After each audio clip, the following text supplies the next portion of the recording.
La clase de hoy vamos a comenzar a estudiar la curvatura de una variedad, y para poder hacer eso tenemos que estudiar las geodésicas. ¿Qué son las geodésicas? Ya veremos. Y entonces hoy estudiaremos geodésicas en variedades. Para poder estudiar las geodésicas en variedades, tendremos que estudiar primero qué es el transporte paralelo. Aquellos que vieron el Circo de la Ciencia, que yo sé que me he tardado en subir las pláticas al YouTube, pero es porque las estamos editando lo mejor posible. Se habrán dado cuenta que la última plática, aquella en la que salió el Guasón y estuvo también Batman, hablaron del transporte paralelo y de cómo el transporte paralelo, la conexión de Levi-Civita, estos dos juntos tenían mucho que ver con la segunda ley de Newton, ¿no? Era casi una consecuencia natural la segunda ley de Newton, una vez que se usaba el transporte paralelo y la conexión de Levi-Civita, y obviamente la derivada covariante. Y de hecho César les platicó que lo que yo estoy haciendo aquí, que fue primero construir la conexión, luego la derivada covariante y ahora el transporte paralelo, se puede hacer al revés. Y de hecho así pensaba yo hacerlo en un principio: primero el transporte paralelo, con esto sacar la conexión y de ahí ya la derivada covariante, pero me parece que así es un poco más didáctico. Una vez que hayamos visto qué es el transporte paralelo, ya podremos construir las geodésicas. La clase de hoy, para los que hayan seguido todo el curso, tanto alumnos formalmente de la facultad como aquellos que estén siguiendo el curso en YouTube, será un mero formalismo. ¿Por qué? Porque ya contamos con todas las herramientas matemáticas para construir el transporte paralelo y las geodésicas literalmente en dos plumazos. Entonces yo podría haber dado esta clase en 20 minutos y acabar. O podría haber metido esta clase dentro de otra y terminar antes el temario. Pero dejaría de lado algo que siempre me pareció un poco inquietante, y es el concepto de transporte paralelo en sí y de geodésica. ¿Y cómo sale del transporte paralelo? Porque la palabra de transporte paralelo ya por sí sola es bastante impactante, ¿no? Es como, bueno, ¿qué significa transporte paralelo? O sea, no me queda claro. Es como cuando uno llega a relatividad y le dicen el pullback y el push forward, que no es nada más que una transformación lineal entre el espacio dual y el espacio vectorial, ¿no? Pero pues con esos nombres pues, sí espantan a uno. Entonces, pues es el buen marketing que tienen las matemáticas y la física, ¿no? Entonces, ¿qué es el transporte paralelo y qué son las geodésicas? Es lo que vamos a aclarar hoy, más allá del formalismo matemático, que claro que abordaremos, pero nos enfocaremos en el transporte paralelo. Y esta clase, no se crean, me tomó más tiempo del que podrían imaginar prepararla por las gráficas que les voy a mostrar. Muy bien. Entonces, comenzaremos preguntándonos qué es lo que significa transportar vectores. Entonces, como ustedes sabrán, transportar vectores es, pues básicamente servir de Uber para los vectores, ¿no? ¿Y por qué empezamos con vectores? Porque pues hay que empezar con algo, ¿no? Entonces, vamos a empezar con vectores. ¿Y dónde vamos a empezar? Donde ya sabemos cómo funcionan las cosas, en el espacio plano. Entonces vamos a transportar vectores. Todavía no vamos a decir que los estamos transportando paralelamente, pero sí vamos a decir que los estamos transportando. ¿Y qué significa transportar? Pues llevarlos de un lugar a otro. Entonces vamos a mover vectores, a hacer su Uber en el espacio plano. En este caso vamos a tomar dos vectores U y V en R2 y vamos a preguntarnos qué tendríamos que hacer para compararlos. Porque yo no sé si se dan cuenta, pero todo este tiempo los he estado cuenteando bien sabroso. Nos enfocamos en construir una derivada verdadera. Pero se preguntaron si ya teníamos todo lo que necesitábamos con esta derivada verdadera. Porque todos los campos vectoriales que tenemos viven en el haz tangente a la variedad. Pero cada campo vectorial, y sobre todo cada campo vectorial tangente, es tangente a un punto de la variedad. Entonces, por ejemplo, si yo aquí tengo mi variedad, y aquí tengo un punto P, y acá tengo un punto Q, yo ya sé, porque existe mi haz tangente, que recordemos que de alguna manera es tangente a toda la variedad, que aquí vive un campo vectorial que llamaremos X. Entonces X está definido para cada punto de la variedad y es tangente a cada punto de la variedad. Pero si yo evalúo X en este punto y luego evalúo X en este punto, pues la intuición incluso nos diría que no tendría por qué ser igual X de P que X de Q, ¿no? Es decir, si yo encontrara... Disculpen, ¿quién sabe quién es? No vamos a abrir. Si yo encontrara un punto... Si yo encontrara un camino entre P y Q y le dijera a mi campo vectorial que lo siguiera, ¿con qué me encontraría? Y esa es la primera pregunta que nos vamos a hacer ahorita.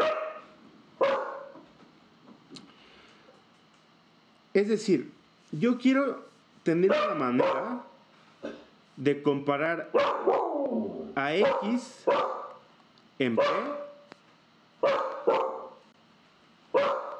con X en Q. ¿Y cómo puedo hacer esto? ¿Qué significa comparar vectores? Bueno, pues cuando uno piensa en comparar vectores, piensa, por ejemplo, en sumar a los vectores. Cuando uno está sumando vectores, ya los está comparando. También una manera más clara de comparar vectores es restar a los vectores, ¿no? Si yo resto estos dos vectores, pues es una manera un poco más directa de compararlos. Entonces, regresando a este caso más natural y un poco más concreto, en el que estamos más familiarizados, si tenemos a dos vectores en R2, ¿qué tenemos que hacer para compararlos? Pues aquí es muy fácil, ¿no? Porque digamos que queremos ver cuál de los dos, U y V, son el más grande. ¿Cuál de los dos es el más grande? Pues en este caso lo que se nos ocurre, yo sé que dirían, bueno, simplemente los restamos o le sacamos la norma a U y le sacamos la norma a V y vemos cuál de estas dos es más grande. Ah, pero yo les diría, todavía no sabemos qué es la norma, porque todavía no sabemos cómo sacar distancias, ¿no? Entonces, ¿cómo le haríamos? Bueno, vamos a tener aquí a nuestro vector B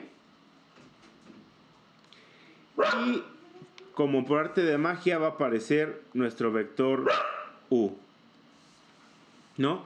Que ya vemos que están en dos puntos diferentes del plano. Como están en dos puntos diferentes del plano, yo realmente no puedo compararlos, porque tendrían que estar juntos para que yo los pudiera comparar. ¿Qué significaría que yo comparara a estos dos vectores U y V? Bueno, lo que tendría yo que hacer para compararlos sería mover el origen de U, que es P, a donde está el origen de B, que es Q. ¿Y cómo puedo hacer eso? Pues lo que se me ocurre es justamente transportarlo de manera que los orígenes coincidan, pero que U no pierda ninguna de sus propiedades, es decir, que preserve su sentido, su dirección y su magnitud. Porque si yo empiezo con con este U aquí y termino con U de este lado, pues ya no lo voy a poder comparar como yo quisiera, ¿no? O a lo mejor con U así, pues ya no es lo mismo, ¿no? Entonces, quiero transportarlo de manera que llegue hasta este punto, preservando sus propiedades. Y hasta ahorita, no tenemos ningún concepto de distancia porque no hemos vuelto a usar, no hemos introducido al tensor métrico en la variedad. ¿Qué podemos hacer entonces?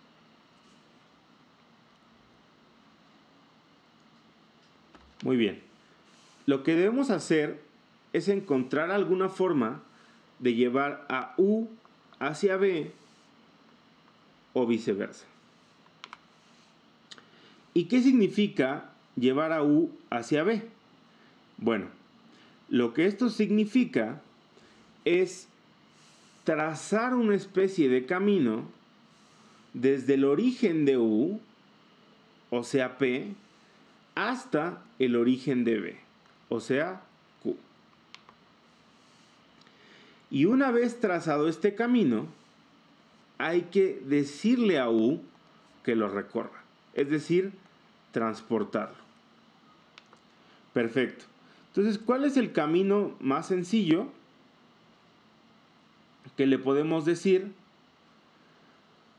que recorra? Pues es una línea recta. Vamos a trazar una línea recta entre estos dos vectores y vamos a ver si de esta manera es como como podemos trasladar al vector. Lo más sencillo sería trazar una línea recta entre estos dos vectores y hacer que este vector la recorra, ¿no? Aquí vemos al vector recorriéndola y llegando a el final. Y una vez que ya llegó al final, pues ya podemos hacer lo que queramos entre estos dos vectores porque su origen ya es el mismo. En este caso, como me interesa saber quién es el más grande de los dos, pues lo que voy a hacer es invertir la orientación del vector B para poder de alguna manera restarlo. Entonces lo que quiero es comparar a U con B y por lo tanto sumarlo así como está no me va a servir de nada. Lo que me va a servir va a ser orientar cambiar la orientación de B y tomar U menos B. Que cambiar la orientación de B simplemente es menos B, ¿no? Entonces, listo.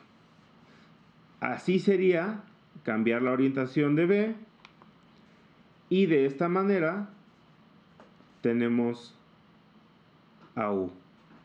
Y ahora sí ya podemos compararlos a todo dar. Muy bien. ¿Y qué nos dice esto? Que claramente, como la flecha del vector U menos B apunta hacia U, el más grande es U. Y pues ya, transportamos a U desde donde estaba, desde su casa, lo subimos a un camión y lo llevamos a la casa de B. Ahora, es claro entonces que U es más grande que B y no tuvimos que sacar ninguna clase de norma ni hacer ninguna clase de cálculo. Ahora, si en lugar de una recta usáramos cualquier otra curva para transportar a U, ¿obtendríamos el mismo resultado? Vamos a ver. Tenemos estos dos mismos vectores en el que ya hemos puesto de cajón a B orientado diferente. Y ahora vamos a poner un arco. En este arco, lo que vamos a hacer es transportar a U de la misma manera. Y transportando a U, como se dan cuenta, este vector fantasma es el camino que está recorriendo U. Y también ahora lo comparamos con el camino que recorre U si lo transportamos por la línea recta. Como vemos, de las dos maneras llega al mismo destino y llega siendo el mismo. Entonces uno cambia sin importar la curva que usemos, es decir, el camino que usemos para transportarlo. Y ya, podemos hacer lo mismo para compararlo y nos da el mismo resultado. Entonces no importa la curva. ¿Por qué? Porque el vector mantiene su magnitud, su sentido y su dirección, que son las propiedades que lo caracterizan. Y básicamente, pues eso es lo que ayuda a que el vector se pueda transportar muy bien y sin ningún problema, ¿no? Que no cambie cuando llega a su destino, a su destino final.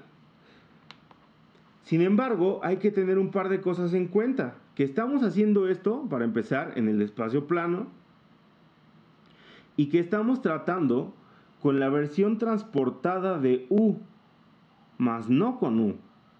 ¿Qué quiere decir esto? Que la versión transportada de U en realidad es U recorriendo una curva.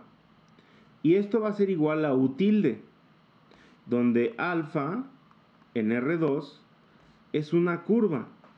De manera que tiene la propiedad que preserva a U con U tilde, que son paralelos, y U menos U tilde son iguales a 0. Es decir, es el mismo vector, pero lo está transportando de manera paralela a sí misma. Ahora, en R2 y en general en Rn, es decir, en el espacio plano, esto sucede y siempre nos ha pasado igual y creo que nunca hemos tenido un problema preguntándonos esto. ¿Por qué? Pues por la misma razón, porque las parciales nunca nos habíamos preguntado si estaban bien o mal. Porque U siempre va a permanecer paralelo a sí mismo sin importar la curva o el camino que elijamos para transportarlo. Es decir, yo podría transportar a U hacia B por esta curva. Bueno, no esa curva, porque esa curva claramente no es diferenciable. Por esta curva o por la línea recta. Pero este ejemplo solamente fue algo demostrativo. ¿Por qué? Porque nosotros hace mucho tiempo que dejamos el espacio euclidiano atrás. ¿Qué pasa con este ejemplo más interesante, que es el de la esfera, la dos-esfera?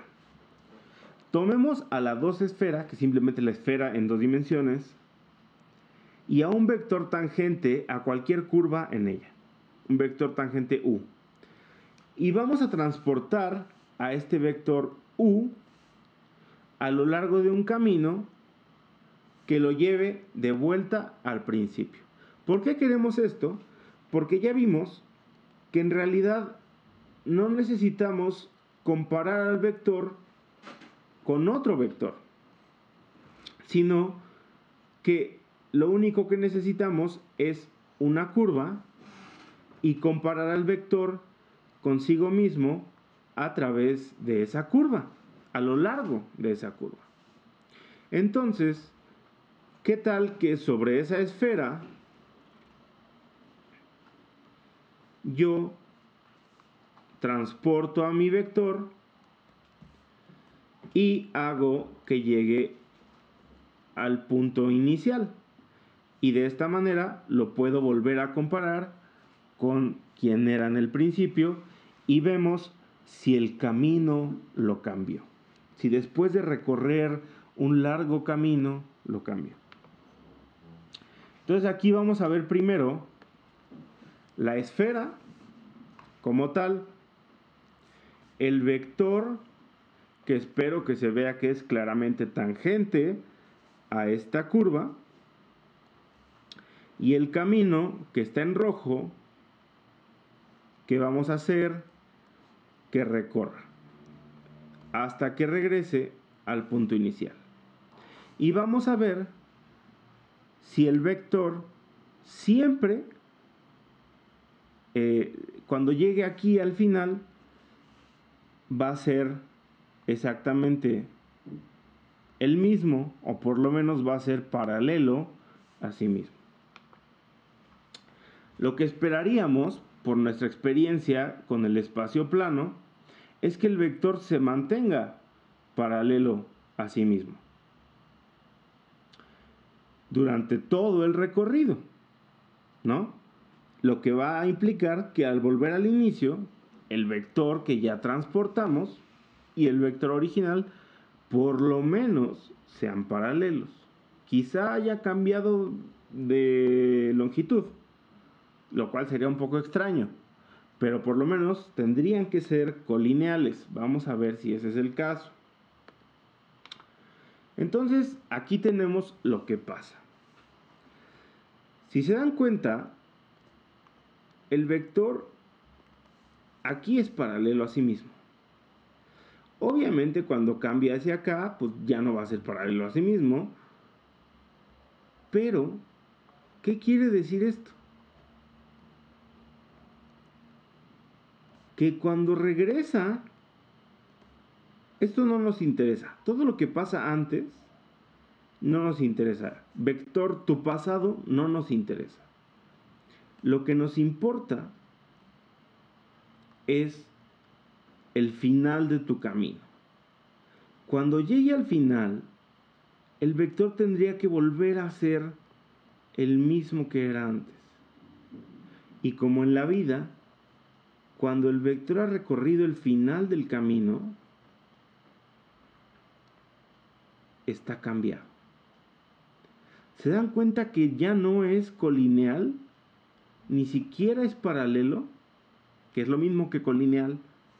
O sea, ni siquiera se parece en dirección ni en sentido al vector con el que empezamos. Entonces en el espacio curvo, en un espacio curvo como la 2 esfera, que es relativamente un espacio sencillo, ya están pasando cosas extrañas, ¿no? Porque movimos un vector de manera que siempre fuera paralelo y terminamos con algo que no fue paralelo.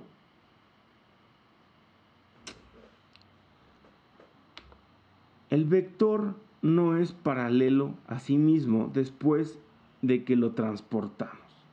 O sea, es como si a ustedes les dijeran: te encargo por favor que lleves a tu tía a su casa.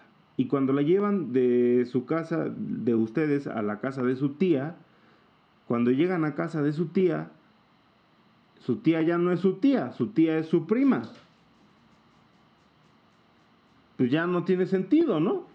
Entonces el vector ya no es paralelo a sí mismo. Y si esto sucede en una esfera, ¿qué nos espera en una variedad diferenciable en donde no hemos definido siquiera la curvatura. Bueno, ahora sí, para ver qué es lo que sucede en este caso, vamos a retomar la formalidad de la derivada covariante. Y por eso es que les decía que esta clase es un poco más conceptual. ¿Por qué? Porque una vez que hemos entendido el concepto de transporte, vamos a ver ahora sí matemáticamente qué es el transporte paralelo y qué son las geodésicas, y esto va a salir en dos partes. Vamos a tomar una curva regular alfa definida de los reales a la variedad, que recordemos es una variedad afín porque tiene una conexión, está equipada con una conexión. Pero vamos a expresar a nuestra curva regular en términos de una carta coordenada de la estructura diferenciable de la variedad. ¿Por qué podemos hacer esto? Porque la curva alfa vive en la variedad. Entonces, para expresar a alfa en términos de esta carta coordenada, tenemos que evaluar a alfa en el mapeo phi, ¿no? Y esto pues nos va a dar estas coordenadas que están en función de este parámetro. Por lo tanto, como phi es un difeomorfismo, simplemente lo que tenemos que hacer es aplicar la inversa a la función, componerla, y tenemos a la curva en términos de la inversa aplicada a las coordenadas en términos del parámetro. Y ya, ¿no? Bueno, esa es una expresión para la curva en términos de la carta coordenada, bueno, de su inversa. Además tenemos la expresión para el vector tangente a la curva en términos del parámetro, que ya la habíamos deducido, pero la vamos a volver a expresar, que es esta de aquí, ¿no? Tenemos a la curva alfa, que está en términos del parámetro t, y vamos a tomar la derivada de alfa con respecto a t. Vamos a sustituir esta expresión y a tomar la derivada de esto, que simplemente aplicando la regla de Leibniz, es la derivada de estas coordenadas con respecto al parámetro por las parciales de lo que está aquí en términos de las coordenadas de lo que está aquí adentro de esta función. Pero, ¿quién es esto de aquí adentro? Pues no es otra cosa que alfa en el parámetro. Y entonces, el vector tangente a alfa nos queda expresado como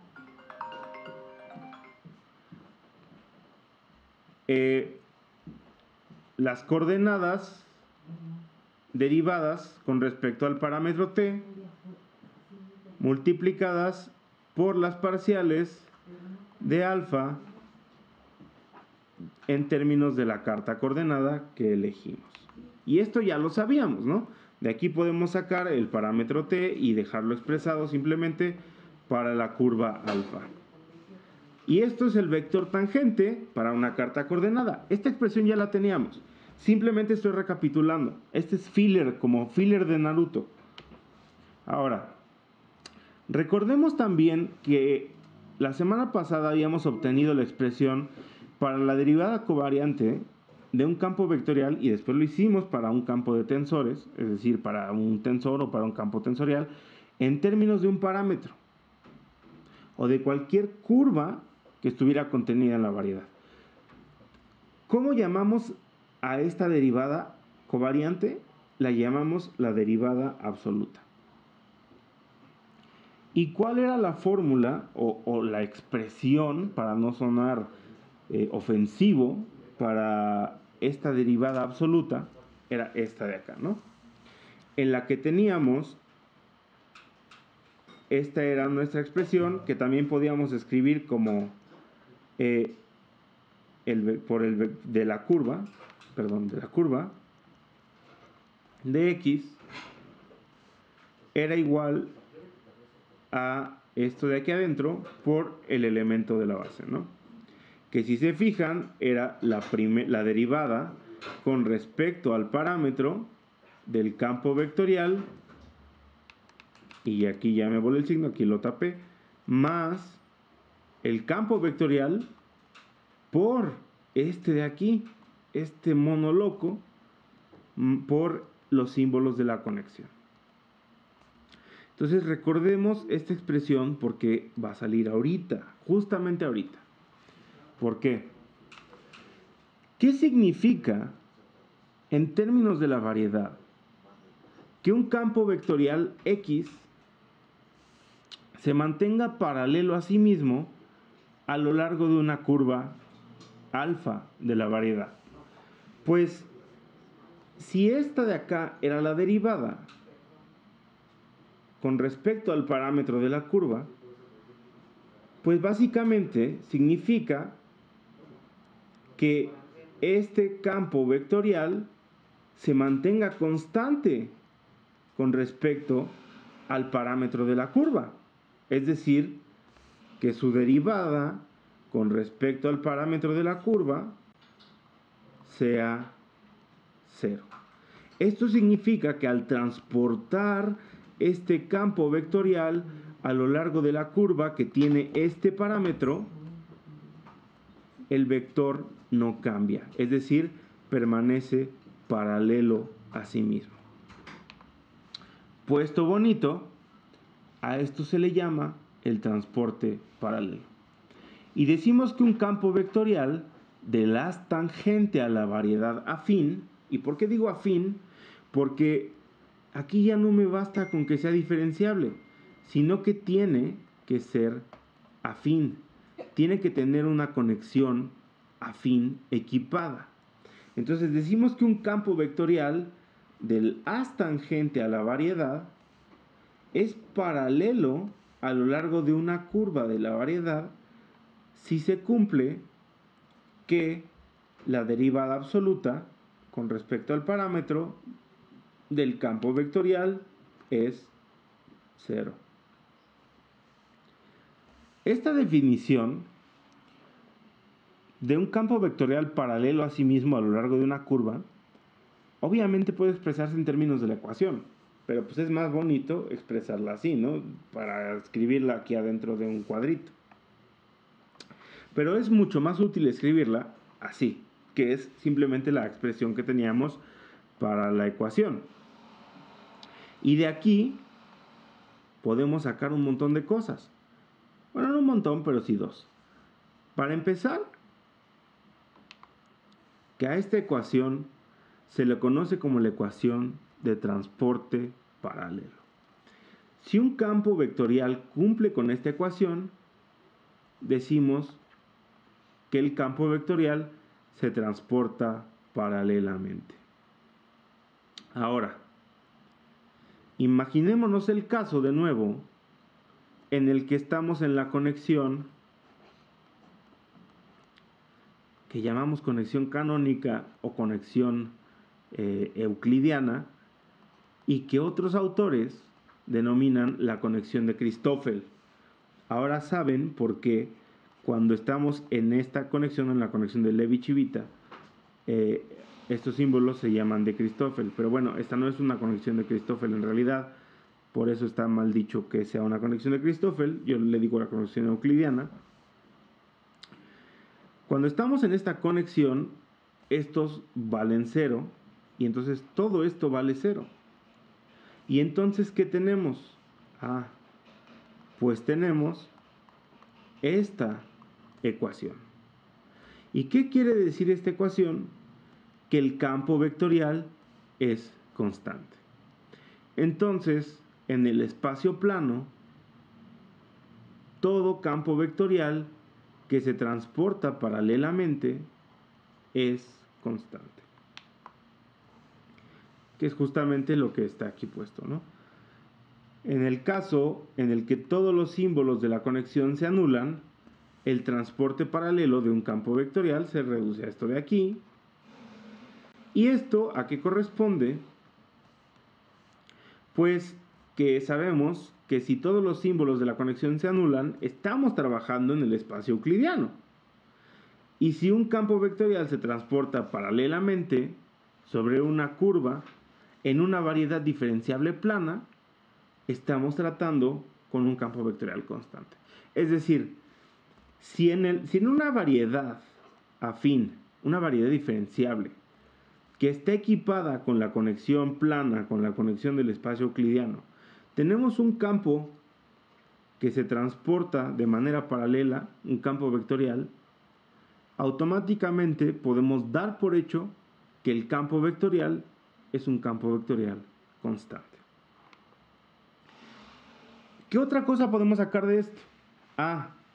Pues que el transporte paralelo depende de la conexión que yo le ponga a la variedad. ¿Por qué?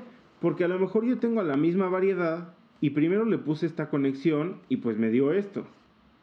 Pero si yo le pongo otra conexión rara, pues ya no me va a dar que los mismos campos vectoriales permanecen, se transportan paralelamente. A lo mejor me van a dar otros.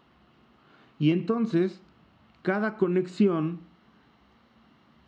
actúa diferente sobre los campos vectoriales, de manera que diferentes campos vectoriales se transportan paralelamente dependiendo de la conexión que estemos utilizando. Ahora, al transportar vectores en el espacio plano, y aquí es lo importante, ¿por qué? Porque ¿qué son las líneas rectas? ¿Para qué vamos a usar el transporte paralelo para empezar? Pues para ver qué es una línea recta. ¿Y qué es una línea recta? Bueno, cuando transportamos los vectores en el espacio plano, nos dimos cuenta de que no importaba qué curva usáramos para mover el vector de un punto a otro. ¿Por qué? Pues acabamos de descubrir que en realidad no importa, porque si el vector se transporta paralelamente es porque el campo vectorial es constante. Entonces no importa. Pero si ustedes me dicen que tienen esta curva y tienen una línea recta, bueno, esa línea recta no sirve, tienen una línea recta, pues ¿cuál van a usar? Obviamente van a usar la línea recta para mover a un vector de un punto a otro. Si tuviéramos que elegir, obviamente la recta sería nuestra primera opción. ¿Pero por qué? ¿Qué hace tan especiales a las rectas? Y aquí es donde viene el spoiler para la última clase. Hay una definición que tiene un gran sentido físico y que tiene su raíz en la mecánica hamiltoniana y lagrangiana, ¿no? Que es que una línea recta, es la curva que minimiza la distancia entre dos puntos, o es el camino que minimiza la distancia entre dos puntos. Esta definición es muy poderosa y se puede usar en muchos sentidos y en muchas áreas de la física. Sin embargo, todavía no hemos visto, para empezar, qué es la distancia. Entonces, ¿cómo esperan que yo defina una recta? O sea, ustedes como alumnos también háganle paro al profe. Yo les voy a dar otra definición, que no solo resulta mucho más general, sino que en mi humilde opinión resulta mucho más hermosa y efectiva. Pero, y siempre hay un pero, ya no podemos decir que son rectas. ¿Por qué? Porque cuando hablamos de espacios curvos, que son espacios diferentes al espacio euclidiano, que es plano, la noción de recta ya perdía toda utilidad. Simplemente consideremos la esfera, ¿no? Cuando hablamos de la esfera. Cuando hablamos de la esfera, ¿qué significa una recta usual del espacio plano aquí? Pues si yo quisiera ir, por ejemplo, desde P hasta Q, y yo trazara una línea recta de las usuales del espacio plano, la línea recta atravesaría la esfera. Y eso no se puede porque no puedes atravesar la esfera porque lo único que hay es lo que está encima de la esfera. Entonces, las líneas rectas usuales en el espacio curvo, por lo menos aquí, no existen en la esfera, ¿no? En este caso, con la definición de que es el camino que minimiza la distancia entre dos puntos, la recta sería esta. Entonces, la definición usual de línea recta pierde toda utilidad. Es más, la palabra recta pierde utilidad. ¿Por qué? Porque recta se refiere a esto. ¿Por qué? Porque hay un ángulo recto todo el tiempo, ¿no? Que puedes definir. Aquí no puedes definir un ángulo recto todo el tiempo. Entonces pierde toda utilidad. Entonces hay que sustituir la palabra línea recta, hay que cambiar la recta. Y por esto ya no le vamos a seguir llamando así. Le vamos a llamar geodésica. Ahora, ¿qué es una geodésica? Y por eso les decía que esta clase salía en las últimas diapositivas. Lo primero fue lo conceptual, ¿no? Entonces, vamos a tomar a mi variedad con su conexión, que va a ser una variedad afín, y la conexión ahorita va a ser una conexión arbitraria. Vamos a decir que alfa, ahora nos estamos enfocando en la curva. Vamos a decir que alfa de la variedad es una geodésica de mi variedad si su vector tangente se transporta paralelamente sobre la misma curva. Es decir, si en mi variedad la curva alfa transporta paralelamente a su propio vector tangente. Es decir, la derivada con respecto a alfa de su vector tangente, es decir, con respecto al parámetro del vector tangente, es igual a 0. Bueno, pero esto no me dice nada. Yo quiero algo concreto. Simplemente basta para darnos una idea primero de qué quiere decir esta cosa de aquí, sustituir la expresión para el vector tangente que trajimos, que invocamos de los muertos al principio de la clase, en la expresión que también invocamos, no de los muertos, pero sí de nuestras memorias de la semana pasada, que es un lugar muy lejano, para la derivada absoluta. Es decir, voy a cambiar primero a esta de aquí, que ¿se acuerdan que era esto de aquí? Recuerden que la expresión a la que yo había llegado era esto por esto evaluado en t. Pero ahorita estoy eligiendo escribir a este señor explícitamente como esto de aquí. Y ahorita van a ver por qué.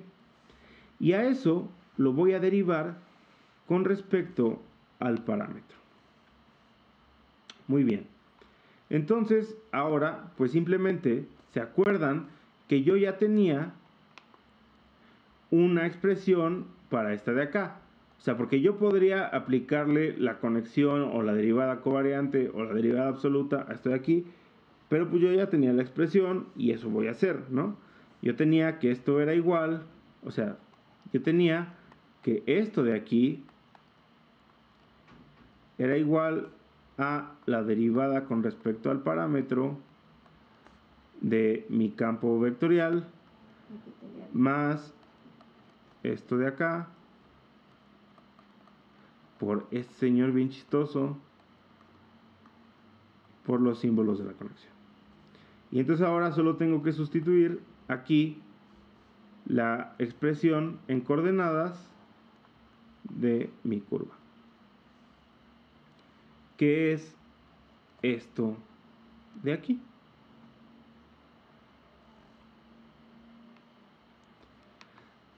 Y quiero que se den cuenta que esta derivada está actuando sobre esto y sobre esto por la regla del producto, y esto simplemente está multiplicando a esto de aquí, ¿no?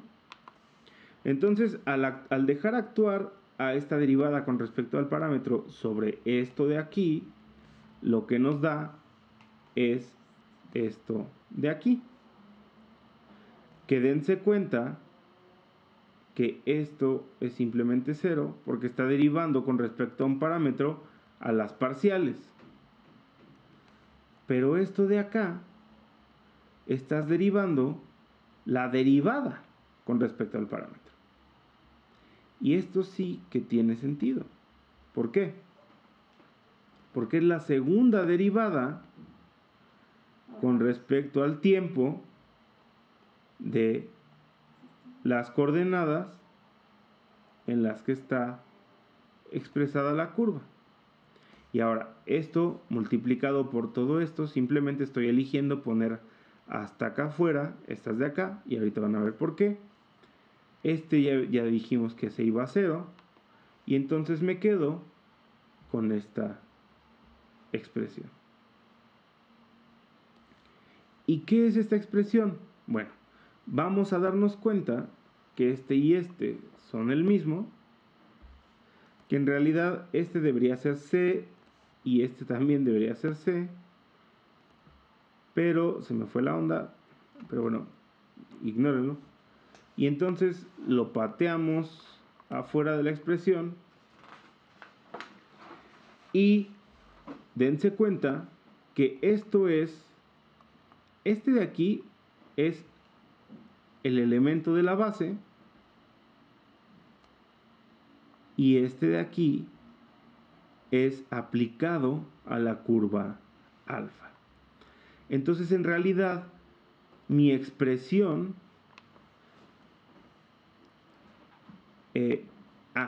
otra cosa, ahora sí elijo escribirlo como esto. ¿Para qué? Simplemente por estética, no por nada más. Y entonces, recuerden que aquí va una C.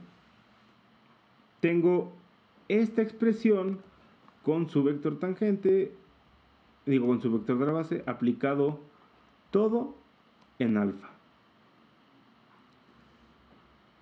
Y esto debe cumplir, lo que quiero justamente es ver qué significa que esto sea igual a 0, es decir, que alfa sea una geodésica. ¿Por qué? Porque transporta paralelamente a su vector tangente. Como debe cumplir la ecuación del transporte paralelo, esto nos deja con esta ecuación. ¿Por qué? Porque si esto es igual a 0, sabemos que esto no es igual a 0 porque es una carta coordenada arbitraria. Y entonces, si todas las parciales de alfa bajo la carta coordenada arbitraria fueran iguales a 0, pues significaría que la que es igual a 0, pues es alfa, ¿no? Entonces, como esto no puede ser igual a 0, lo que tiene que ser igual a 0 es lo de aquí adentro. Y esta de aquí, señoras y señores, niños y niñas, es la ecuación geodésica. Famosísima ecuación geodésica. Noten algo bien importante. Si estamos en una variedad ahora con la misma conexión, la conexión euclidiana, donde todos los símbolos de la conexión son 0, este término no existe. Y solo me quedo con esto de acá. Y esto es algo sospechosamente familiar. ¿Por qué? Las soluciones a esta ecuación son curvas de esta forma. Y estas, como se los habrán enseñado en el kinder, son rectas. Por lo tanto, las geodésicas de una variedad diferenciable equipada con la conexión euclidiana son las rectas usuales.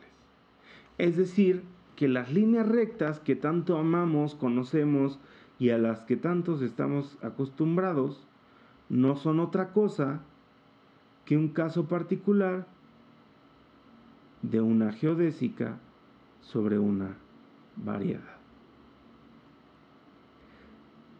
Si quieren ver la otra definición de recta y cómo las geodésicas salen de esa definición de recta, es decir, el camino o la curva que minimiza la distancia entre dos puntos, échense la última clase que va a haber el jueves o el viernes, dependiendo de cómo avancemos esta semana, en la que ya usaremos el tensor métrico y veremos un poquititito de mecánica hamiltoniana. Entonces, eso ha sido todo por la clase de hoy.